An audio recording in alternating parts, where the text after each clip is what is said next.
Mark Twain, Selected Works.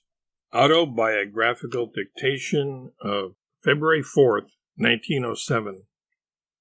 Mark Twain on Bret Harte. All that fortnight at our house, Harte made himself liberally entertaining at breakfast, at luncheon, at dinner, and in the billiard room, which was our workshop, with smart and bright sarcasms leveled at everything on the place. And for Mrs. Clemens' sake I endured it all until the last day. Then in the billiard room he contributed the last feather. It seemed to be a slight and vague and veiled satirical remark with Mrs. Clemens for a target. He denied that she was meant, and I might have accepted the denial if I had been in a friendly mood, but I was not, and was too strongly moved to give his reasonings a fair hearing.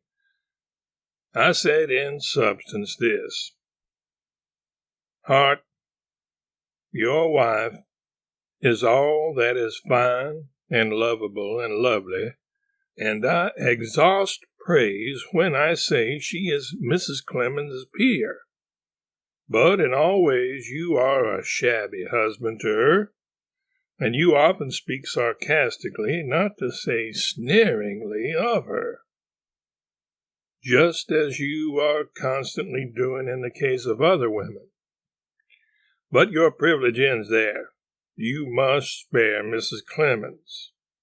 It does not become you to sneer at anybody at all.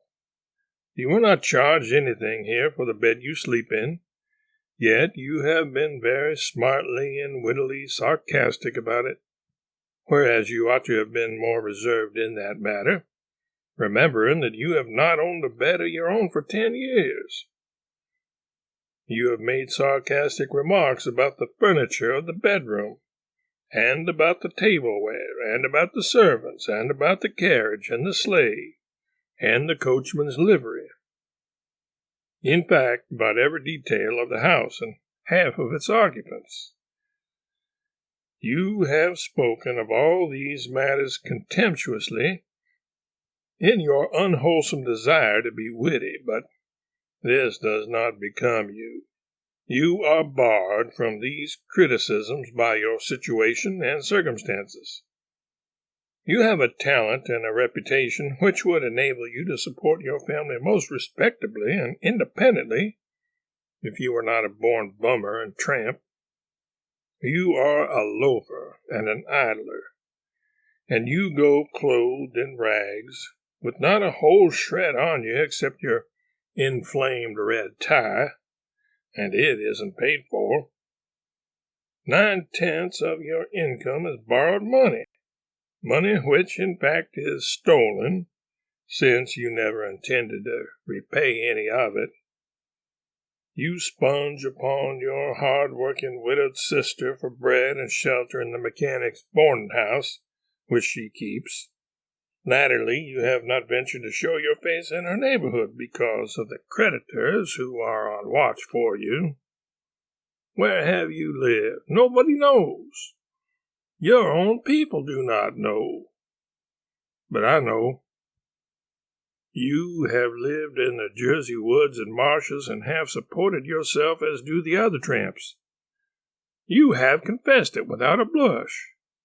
You sneer at everything in this house, but you ought to be more tender, remembering that everything in it was honestly come by and has been paid for. Harte owed me $1,500 at that time. Later, he owed me $3,000. He offered me his note, but I was not keeping a museum and didn't take it.